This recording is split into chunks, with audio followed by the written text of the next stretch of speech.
It's been 2 years since everything shifted.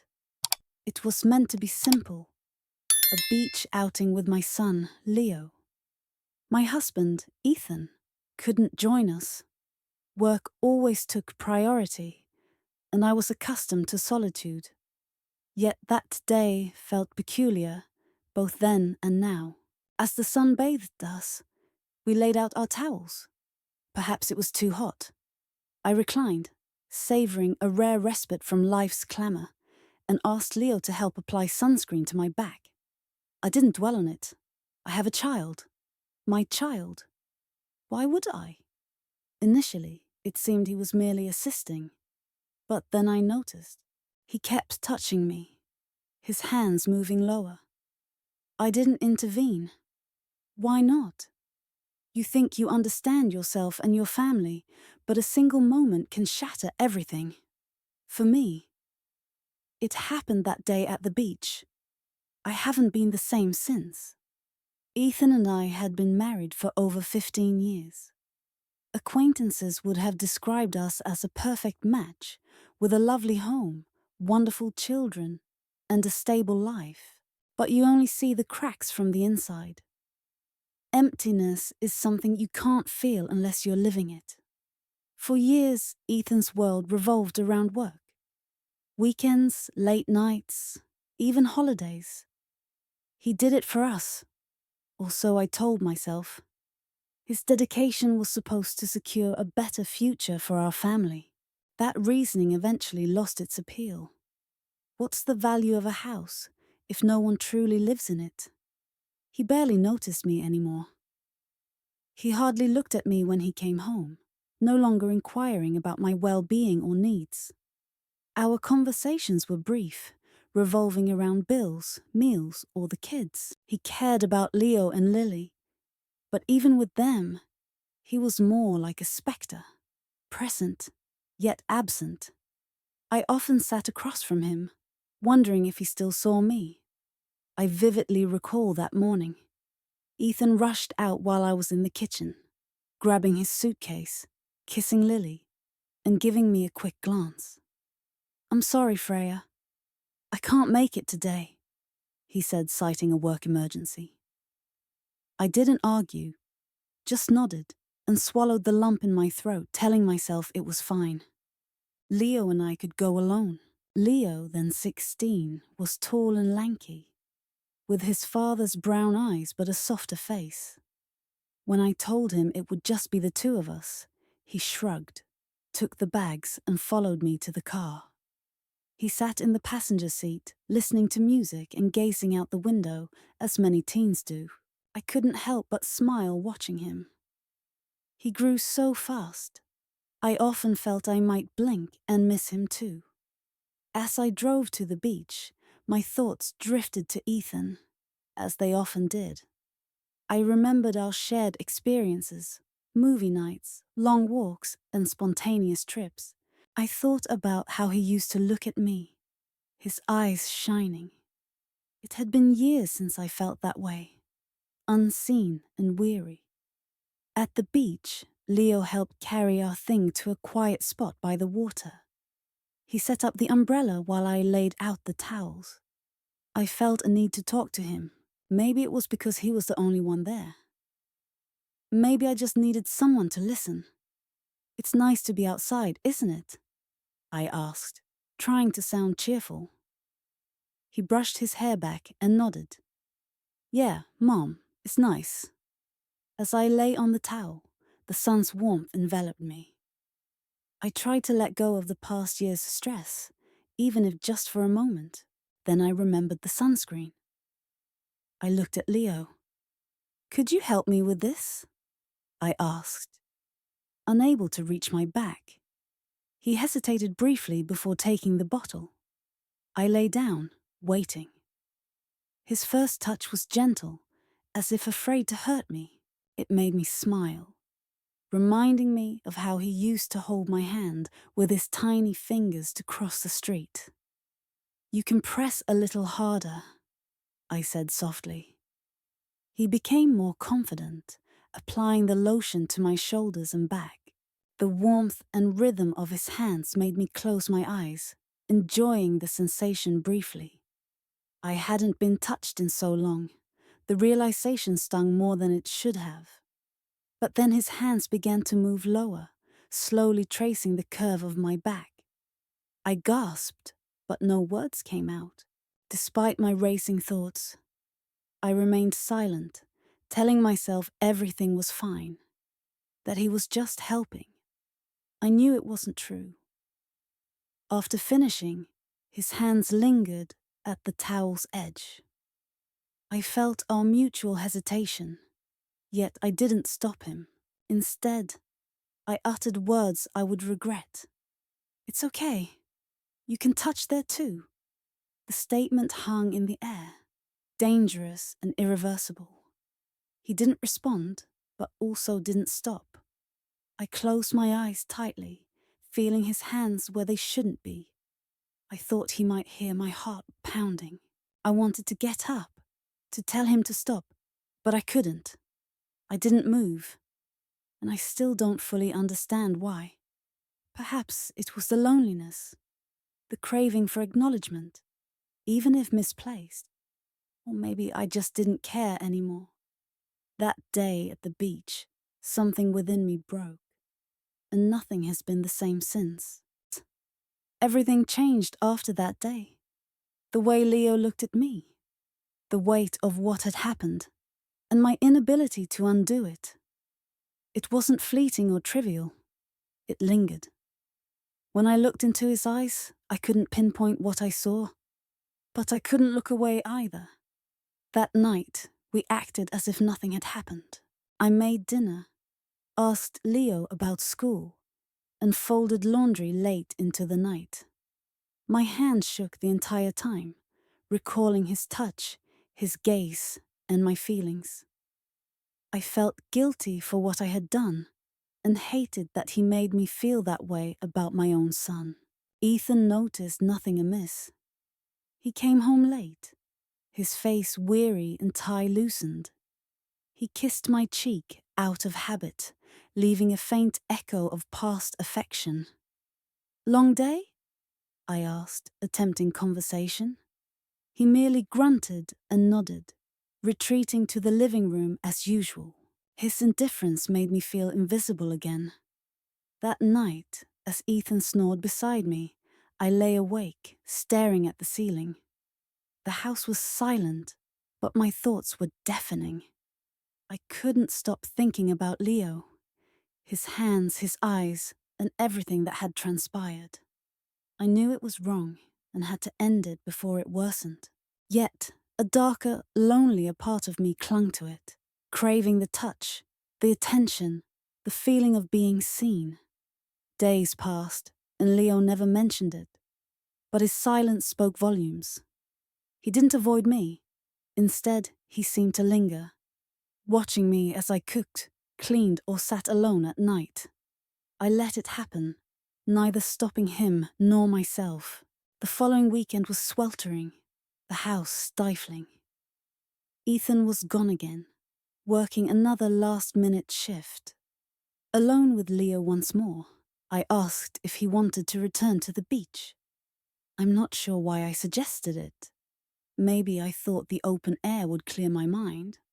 Or perhaps I was testing myself, seeing how far I could push everything away. The drive was silent.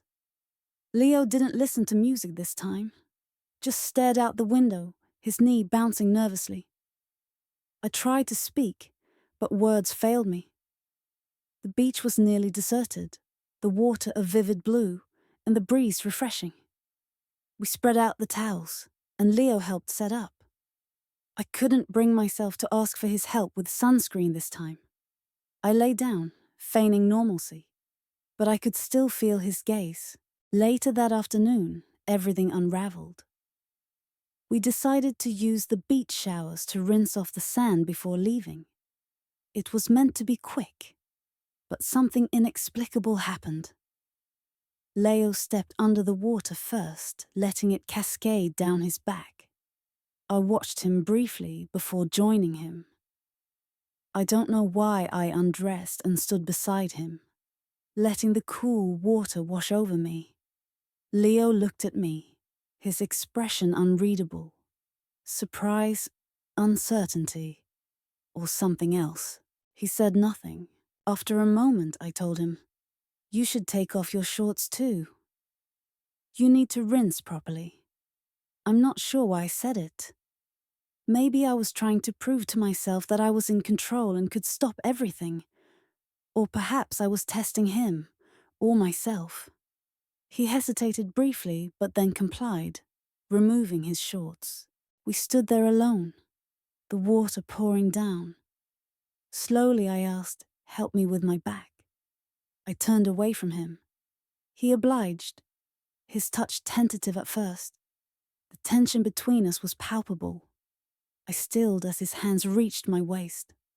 The air was thick, the sound of water drowning out everything else. I could have left, ended it right then, but I didn't.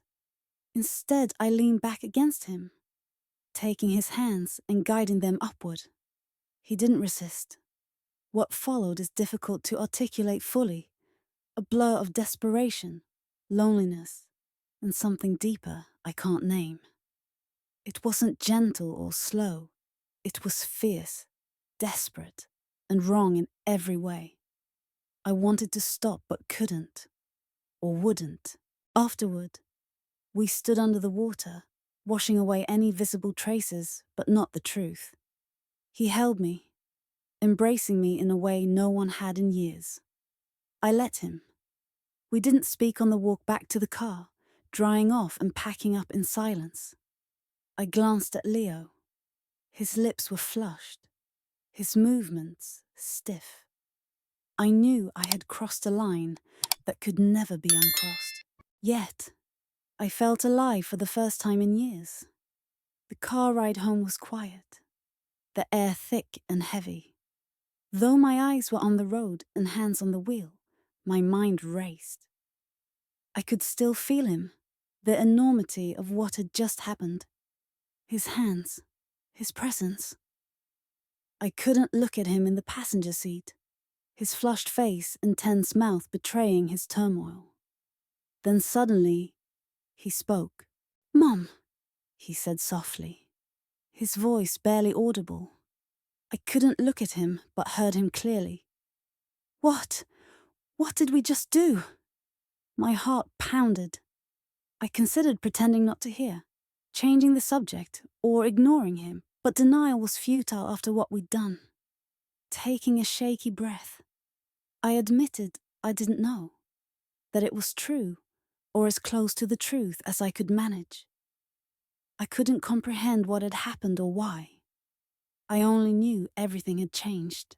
The silence persisted as we pulled into the driveway. I turned off the engine, but neither of us moved. Leo looked at me intently, and what I saw in his eyes frightened me. It wasn't shame, guilt, or uncertainty. It was desire. "How long have you felt this way?" he asked, his words sending a shiver down my spine. The same question had been echoing in my mind. Looking into his eyes, something within me shattered. "I don't know," I whispered. Perhaps longer than I wanted to admit. We sat there in the darkness, the weight of unspoken words hanging heavy in the air. I thought that would be the end of it. We'd go inside, forget it ever happened, and pretend everything was normal. But Leo had other plans. Before I could open my door, he kissed me. It was tentative at first, slow, as if afraid I'd pull away. I didn't. I let him kiss me, and I kissed him back. In that moment, I lost all sense of reason. It might have been the loneliness, the years of feeling unseen, or the way Leo looked at me like no one else had in so long. Whatever it was, I didn't resist. He pulled me closer, his hands moving over me with a familiarity that should have been wrong but felt right. I felt alive, needed, desired. Nothing else mattered. I don't know how long we stood there, but eventually we went inside. I can't recall how I got to the door. Only the feel of his hand in mine and the tense silence between us. Once inside, things escalated. It was as if we'd been holding back for so long that we finally let go. The dam breaking. The days that followed were a blur. Leo was always nearby, finding excuses to touch me or catch my eye when no one was around. I told myself repeatedly to stop, but each time I looked at him, I saw the same emptiness I felt, reflected back at me. We were mirrors of each other's longing, and I couldn't say no. I didn't want to. At night, I lay beside Ethan, staring at the ceiling while listening to his steady breathing. All I could think about was Leo, his touch, his gaze, the way he made me feel alive again. Guilt coiled within me, but it wasn't enough to stop me. I knew it was wrong, that it couldn't last, but I couldn't resist the pull. Things continued this way, until they finally reached a breaking point. One evening, as I washed dishes to distract myself, Ethan working late and Lily asleep, Leo approached me. He looked at me the same way he had at the beach. "Leo," I said softly, "we need to be careful." But he didn't back away. He moved closer, his breath warm on my skin. "Mom, I think about you all the time," he whispered. I went cold, my heart pounding. I told him to stop, to go back to his room and leave me alone. But even as I said it, I knew I didn't mean it. I couldn't stop. That's when everything shattered. Leo kissed me again, harder this time, more desperate. I kissed him back, not caring that it was wrong. In that moment, nothing mattered but Leo, my son, the only person who had made me feel seen in years. Nothing has been the same since that day at the beach. I don't think it ever will be. Leo and I crossed a line that can't be uncrossed, a boundary forever breached. The disgrace never disappears and causes immense pain. Yet, it doesn't halt me. That's what terrifies me the most.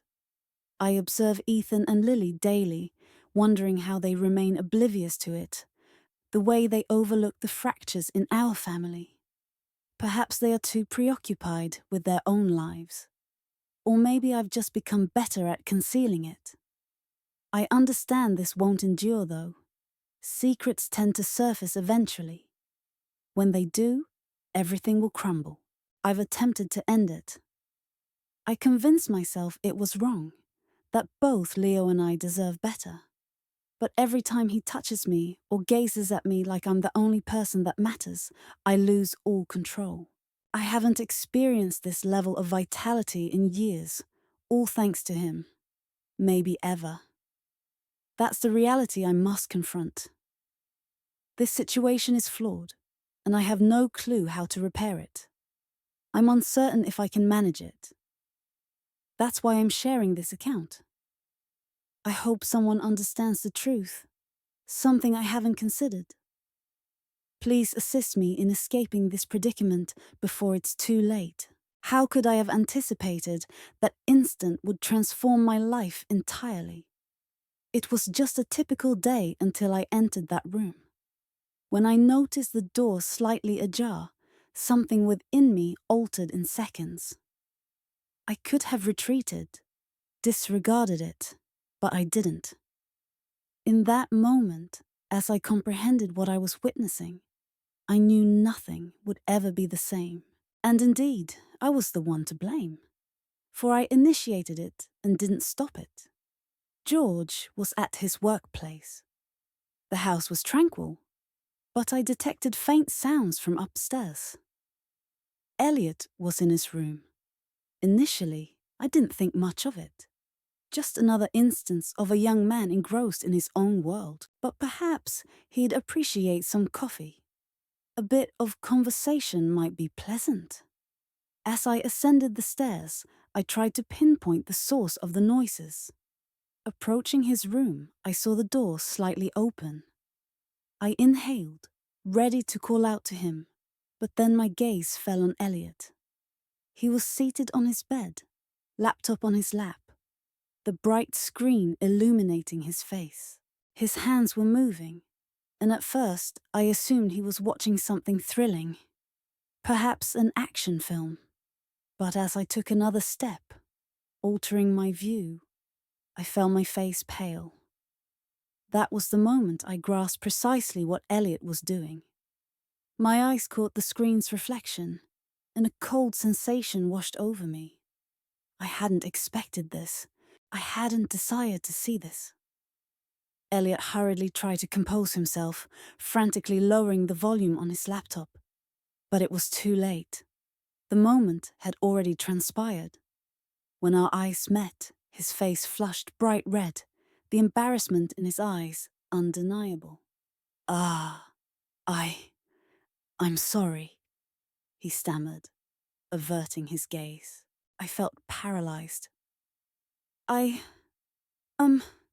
door," I began, but I had no idea what I was trying to express.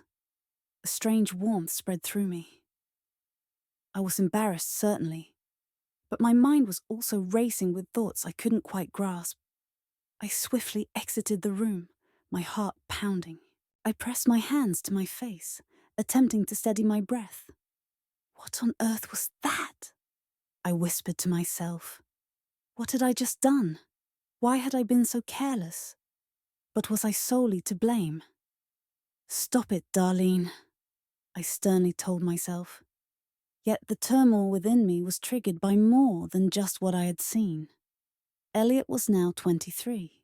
He was no longer a child, but I was also 47, a woman who had experienced her share of humiliation in life. I had never encountered a situation like this before, but I knew exactly what shame felt like. I stood frozen in the hallway, my heart still racing. I ran my fingers through my hair, trying to regain composure. When Elliot appeared at the doorway, he adjusted his collar, cleared his throat, and kept his eyes averted. "Darlene, I'm sorry.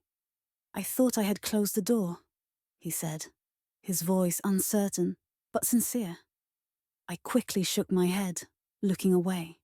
No. Actually, I should be the one apologizing. I should have knocked before entering," I said hurriedly, unsure of what else to say. Silence ensued, but this wasn't just any silence. We had resided in the same house for years, but this was the first time we had ever looked at each other this way. The first time there was such tension between us. "I should head downstairs and start preparing dinner," I said, quickly turning toward the stairs.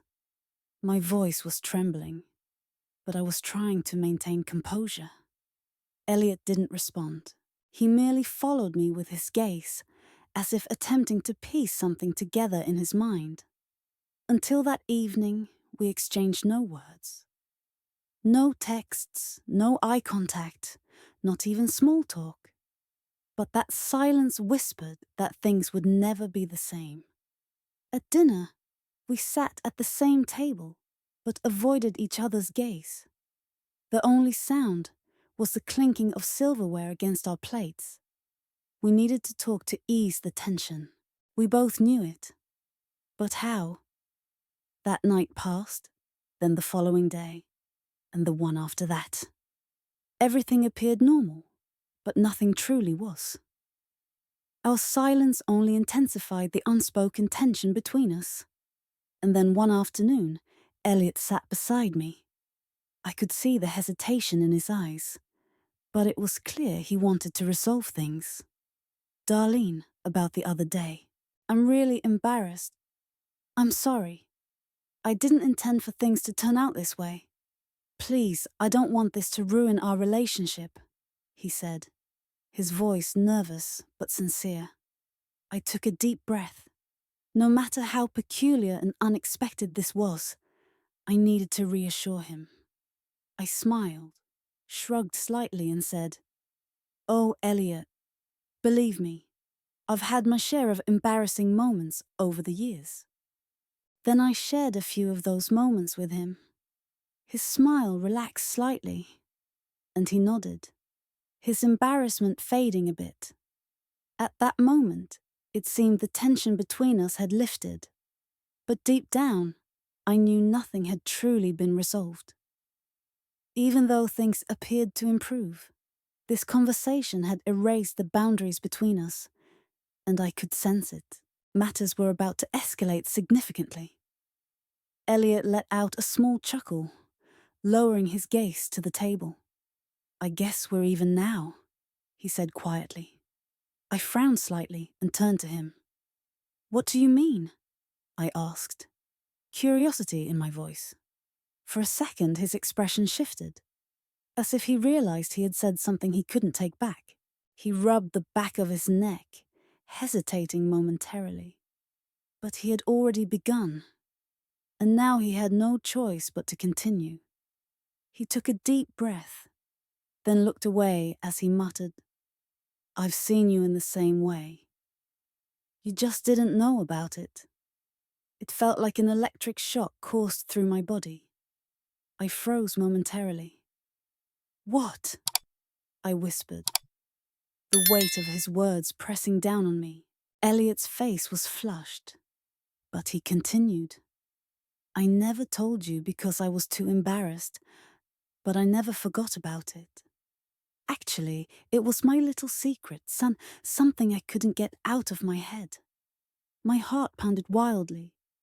A strange warmth spread through me, that unfamiliar sensation indicating something had shifted. Elliot's words weren't just a confession. They shattered every remaining boundary between us. I looked at him, and he looked at me too. By now, we both understood this wasn't just an ordinary conversation. The air in the room had thickened. Everything had changed. From that day forward, everything was different.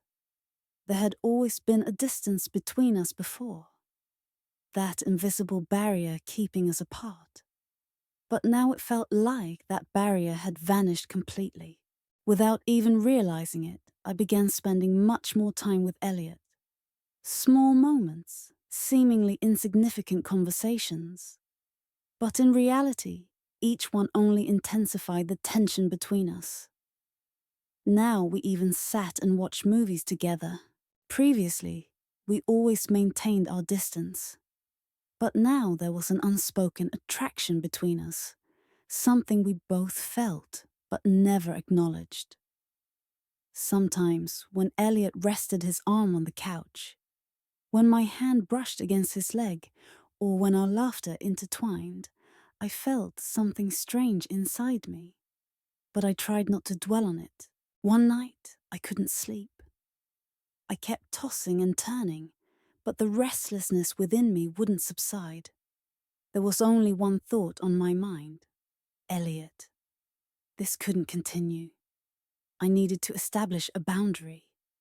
If he had feelings for me, I had to address it directly and put an end to it. With that thought, I got out of bed. My heart was racing, but my feet had already carried me to Elliot's room. His door was slightly open, and the dim light inside faintly illuminated the room. As I stepped inside, I saw him. He was sleeping, but at that moment, my eyes weren't on him.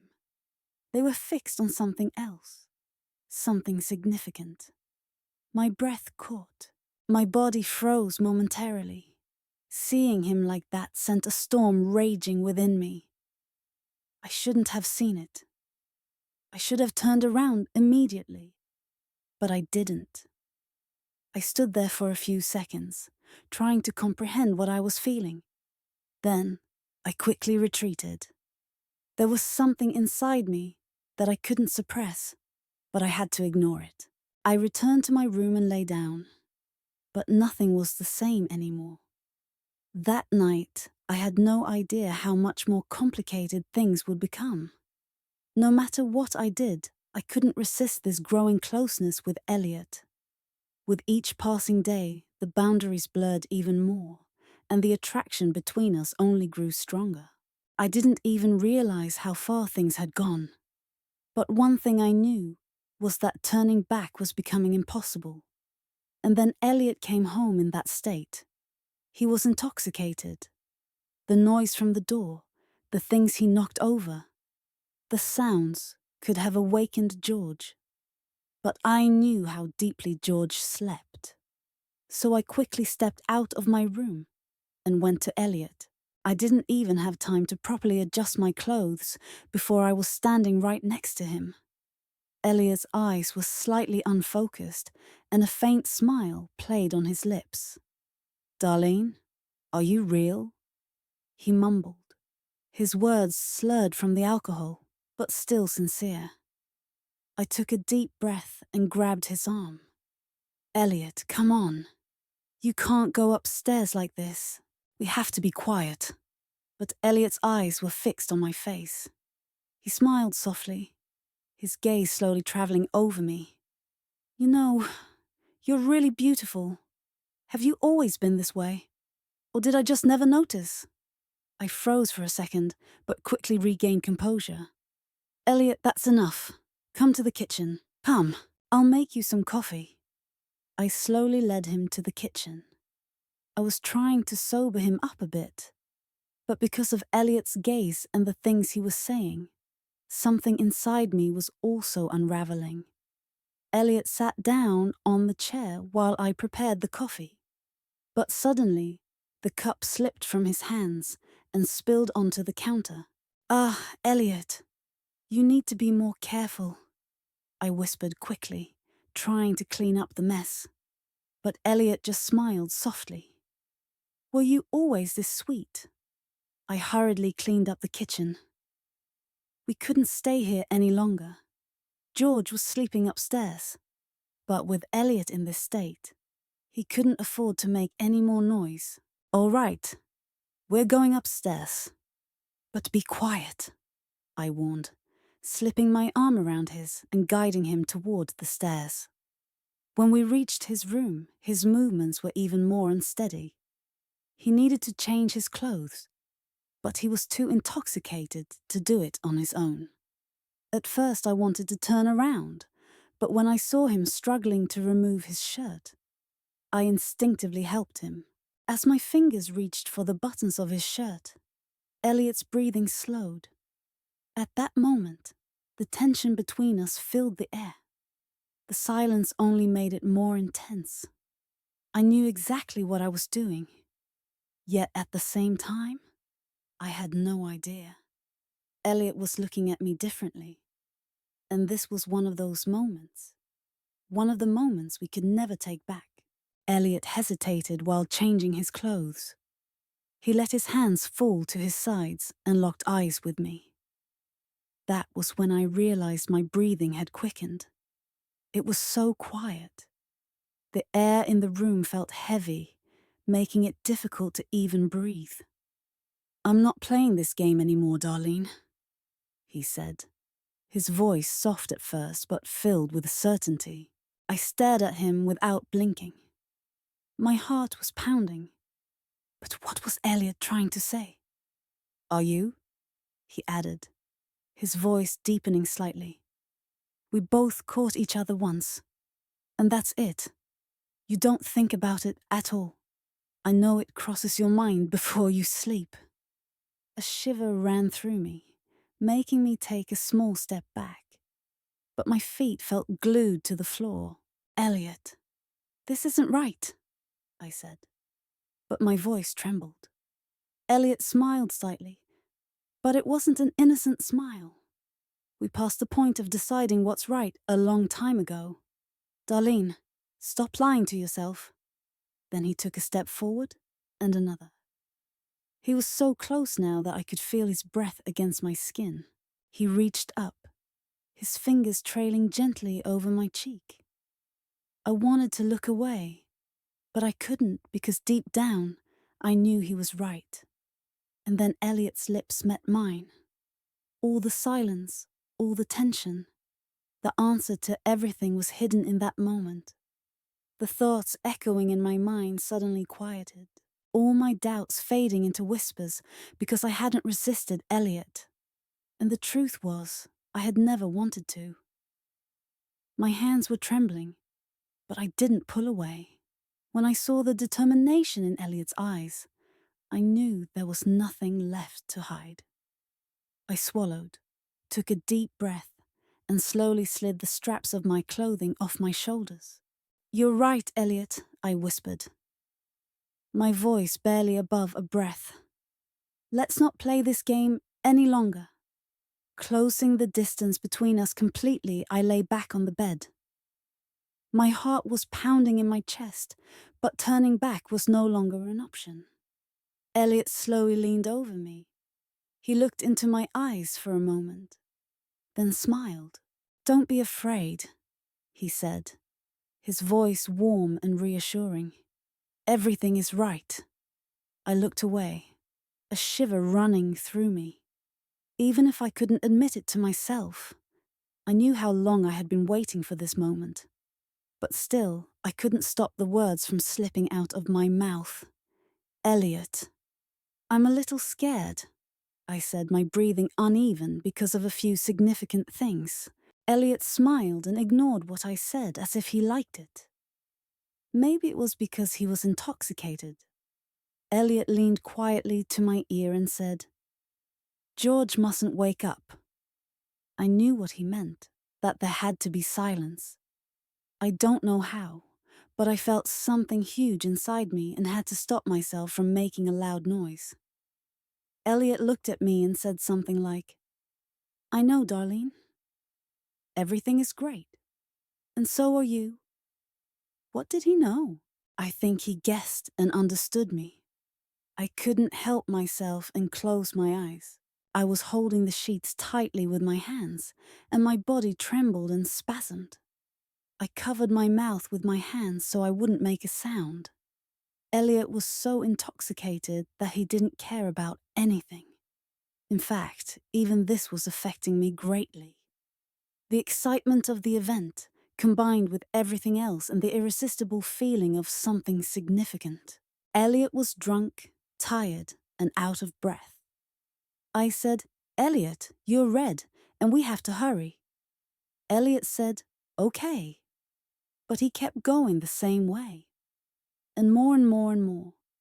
I had another contraction and didn't care about anything anymore. I wasn't even myself anymore. I closed my eyes and said, "Whatever you want, Elliot. Whatever you want." Elliot must have liked it because he let himself go. He let go completely. And that was too much. The heat inside me was too much. I quickly laid Elliot down in his bed and covered him up. Then I locked his bedroom door. I wanted to take a quiet shower and completely relax. I had no idea what was going to happen next. What had just happened? I thought about it in the shower, but at the same time, I felt nervous, uneasy. And yet by the time I stepped out, my mind felt clearer. Weirdly enough, I actually felt calm. I couldn't even be mad at myself, because my body felt just as relaxed as my mind. I got dressed in silence, walked to my bed, and went to sleep as if nothing had happened. But the truth is, this was just a moment of excitement, a rush of reckless desire. But nothing was ever that simple. And this wasn't going to stay simple either. It didn't stop here. It couldn't. Bigger things happened, more intense things. And in the end, George was going to find out everything. This story isn't over yet.